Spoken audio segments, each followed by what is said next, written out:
Di daerah Pasir Naga, wilayah Parung, Bogor, Jawa Barat, terdapat sebuah tempat yang penuh kasih sayang dan dedikasi antar makhluk ciptaan Allah.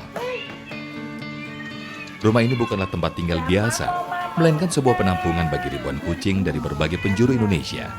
Disinilah Dita Prisanti Agusta menjalankan misi mulianya menyelamatkan dan merawat kucing-kucing yang membutuhkan pertolongan. Dita memberi nama tempat ini dengan sebutan Rumah Kucing Parung. Kisah Dita bermula dari kepeduliannya terhadap kehidupan kucing liar dan kucing jalanan yang sering kali terabaikan. Sejak tahun 2014, Rumah Kucing Parung telah menjadi tempat bagi kucing-kucing jalanan untuk mendapatkan perawatan yang lebih layak. Bagaimana kisah inspiratif dari Dita Agusta? Simak selengkapnya dalam Sah Selalu Ada Hikmah bersama Koh Dennis Lim. Sah Selalu Ada Hikmah. Bismillahirrahmanirrahim. Assalamualaikum warahmatullahi wabarakatuh. Waalaikumsalam. Alhamdulillah kita bakal ngambil hikmah banyak lagi di acara Penuh Hikmah ini. Kali ini kau dapat info nih bahwa ada sensusnya ternyata ya. Dari resmi di Provinsi Jakarta bahwa populasi kucing liar di Jakarta itu mencapai 800.000 ekor liar nih. Dan bintang tamu kali ini, narasumber kali ini, Masya Allah, beliau adalah wanita hebat luar biasa yang sudah mengasuh sampai 1.000 kucing di kediaman beliau dengan sukarela, Masya Allah. Maka kita ambil hikmah dari beliau ya. Kita sapa dulu. Assalamualaikum warahmatullahi wabarakatuh, Ibu Dita Agustina. Waalaikumsalam warahmatullahi wabarakatuh. Sehat Ibu? Alhamdulillah. Izin nanya-nanya ngobrol-ngobrol ya? Iya, boleh silahkan. Nah ini siapa nih namanya nih? Ini si Lili. Si Lili. Si cantik Lili. Ya Allah, dan kondisinya Ya, kalau pemirsa bisa keterbatasan. lihat ya, ada keterbatasan. Ya. Ini dari lahir atau luka enggak. selagi hidup? Iya, jadi kita rescue dalam kondisi kedua tangan di depannya ini sudah rusak. Jadi Oke. mungkin kejadiannya kita kurang paham ya, karena kita tidak melihat langsung, tapi memang kondisinya sudah terlantar, ada di jalanan dengan kondisi yang sudah rusak tangannya. Ya Allah, jadi memang Ibu ini buka kayak suatu nomor kontak yang bisa dihubungi untuk kalau misalkan Iya. ada yang lapor Iya. kucing-kucing yang Iya, perlu jadi bantuan. memang setiap hari laporan tuh pasti ada. Pasti ada tentang aja ya? kucing-kucing yang memang perlu dibantu dan ditolong. Nanti Ibu kirim orang jemput? Ya, atau... jadi pelapor itu kalau memang bisa secepatnya antar silakan, atau memang perlu dijemput ya kita jemput. Nanti kalau kondisi kucingnya memang harus segera ditangani dokter ya kita langsung bawa ke klinik. Kasih tahu dulu ke yang nonton, Bu. Iya. Ini di mana lokasinya kalau pengen nganterin misalkan? Rumah Kucing Parung itu ada di daerah Parung, Kabupaten Bogor ya. Ada juga sudah ada media sosialnya. Jadi memang dengan mudahnya orang mencari informasi tentang Rumah Kucing Parung. Ibunya tinggal di rumah itu Iya, juga? saya tinggal di situ juga. Jadi rumah pribadi jatuhnya itu? Iya, memang kita punya lahan pribadi. Suami saya membelikan rumah dan lahan yang cukup besar. Jadi rumah kita ada di depannya, lalu shelternya ada di belakang rumah. Jadi Masya kita Allah. menyatulah dengan mereka. Masya Iya. Allah. Dan saya balik lagi ke Lili nih. Ini Lili udah ada di pengasuhan Ibu udah dari kapan? Sudah setahun lebih. Sudah Jadi setahun mungkin lebih. waktu saat di rescue itu umurnya mungkin belum setahun ya, sekitar remaja lah dia gitu, dengan kondisi yang memang memprihatinkan. Badannya pun tidak seperti ini, jadi dengan bulu yang kotor gitu ya, badannya juga kurus, lalu dengan tangan yang sudah rusak dua-duanya. Jadi ya recovery-nya cukup lama karena untuk awal memang pasti kita utamakan di kakinya dulu ya untuk penyembuhan, lalu dia harus recovery lagi, lalu nanti menuju ke sterilisasi gitu ya, ya itu lumayan lah. Jadi alhamdulillah untuk kucing-kucing yang seperti ini kan kita juga tidak bisa mengharapkan dia bisa survive atau tidak, karena Iya, kan memang betul. dia di jalan sudah sangat mengkhawatirkan. Tapi alhamdulillah kalau buat Lili bisa sampai saat ini sehat.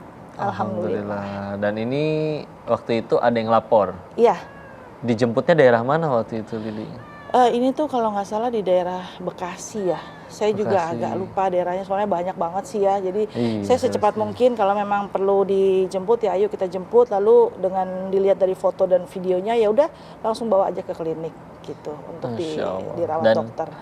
Tadi sudah sampai 1.000 kucing. Iya, saat ini kurang lebih segitu. Kalau untuk pastinya saya udah tidak bisa menghitung ya.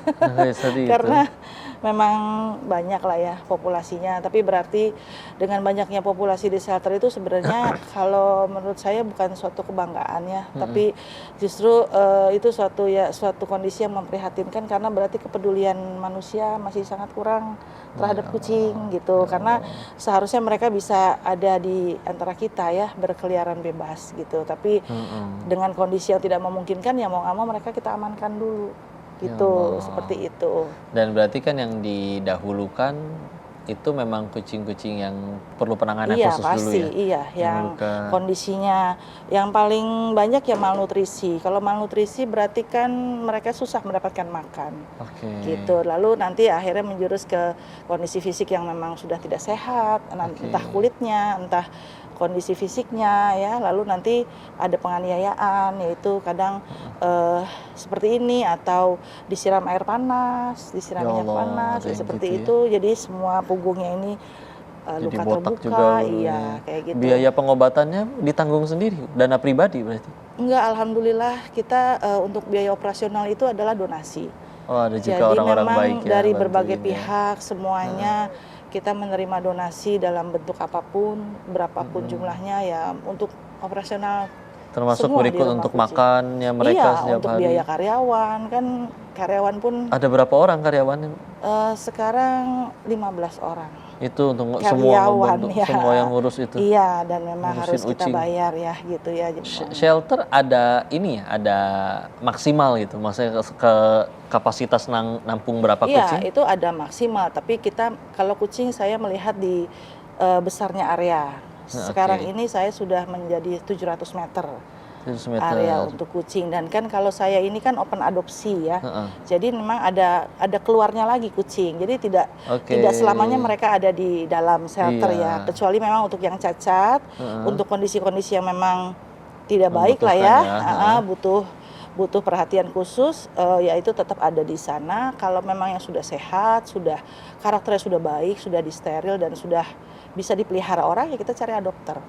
Masya Allah. Iya, dan itu juga tinggal hubungin tadi admin ya. ya? Nanti kita ada event-event juga untuk open adopsinya. Oh, event kayak di mall gitu? Iya, Oh, sering loh. Rumah Kucing Parung itu jadi mengadakan event open adopsi, kita pamerkan kucing-kucing, ini kucing lokal. Ini juga bersih, lucu gitu kan, bikin kadang mungkin kalau yang masih di luar yang belum keurus ya orang nggak mau deket-deket, tapi kalau udah dirawat tapi kayak gini meskipun fisiknya pastikan seperti ini pun kotor ya gitu ya, nggak terpelihara, tapi kan kalau sudah dipelihara jadi bagus. Masya Allah, pemirsa inspiratif banget ya. Iya. Ada orang yang sebegitunya Masya Allah memikirkan hamba-hamba ciptaan Allah, maka kita bakal ambil hikmah lagi sebanyak-banyaknya dari Bu Dita ini. Untuk itu kalian jangan kemana-mana, tetap di Sah Selalu Ada Hikmah. Terus di situ saya melihat kucing-kucing yang ada di depan rumah, yang korek-korek sampah. Tapi kan habitatnya kucing itu memang dia mengkorek tanah atau pasir. Jadi makanya saya buat rumah kucing itu outdoor.